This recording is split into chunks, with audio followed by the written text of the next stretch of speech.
On va rejoindre dans un instant notre bus. C'est la séquence sur place.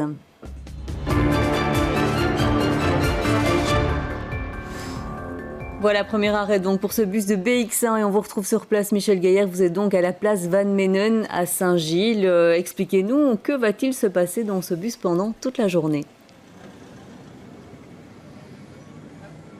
Alors vous voyez effectivement derrière moi les échoppes des maraîchers de la place Van Menen à Saint-Gilles. Ça sent bon le poulet rôti, je vous l'avoue. Et effectivement on s'installe ici avec le bus aux couleurs de BX1 pour aller à la rencontre de ceux qui font vivre leur commune. Et notamment Joël, vous avez lancé il y a 5 ans avec votre compagnon la tricoterie. L'idée c'est quoi? C'est de proposer quelque chose aux habitants de Saint-Gilles, pas que finalement aux habitants de Saint-Gilles. Effectivement, notre projet est centré sur la rencontre, donc ça s'adresse à tout le monde, les Saint-Gillois bien sûr, mais aussi tous les gens qui viennent de Belgique, et on a beaucoup de gens aussi qui viennent de Paris par exemple. Vous leur proposez des brunchs, des ateliers, quel service finalement, comment vous créez cette convivialité qui vous tient à cœur?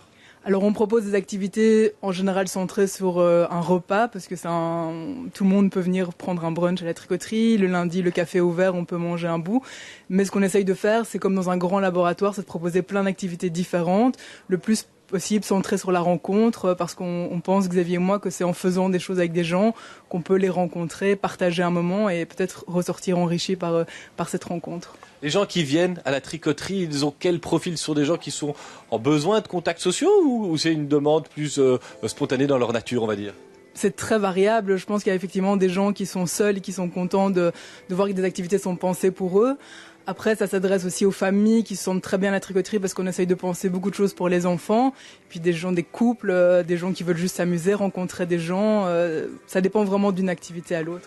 Vous êtes à Saint-Gilles, vous habitez vous-même Saint-Gilles. Vous la connaissez bien, cette commune. Vous réagissez comment quand on vous dit que c'est une commune de bobos où tout le monde roule à vélo, mange bio, a son potager dans son jardin?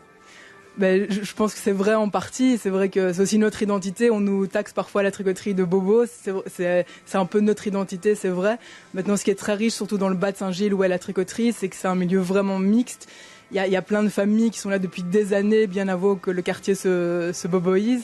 Et donc je pense que c'est très très très mixte. Il y a plein de cultures et c'est ça qui fait qu'on se sent bien, je pense, à Saint-Gilles. En tout cas, Xavier et moi, effectivement, on habite depuis toujours là. Très brièvement, ce serait possible ailleurs qu'à Saint-Gilles, un projet comme la tricoterie? On vous a déjà fait des appels du pied, il paraît.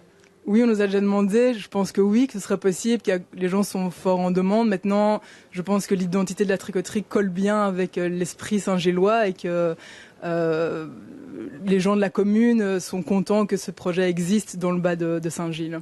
Merci Joël, je rappelle que vous êtes la cofondatrice de la tricoterie ici à Saint-Gilles et qu'on va faire le tour des 19 communes bruxelloises avec chaque fois des rencontres de personnes qui font vivre cette commune et qui vivent aussi au travers de cette commune. C'est un peu l'âme de Bruxelles qui est si diverse, si cosmopolite qu'on va essayer de vous faire découvrir dans ce bus qui sera chaque jour dans une commune différente. On reste à Saint-Gilles jusqu'à ce soir et demain nous irons du côté d'Etterbeek.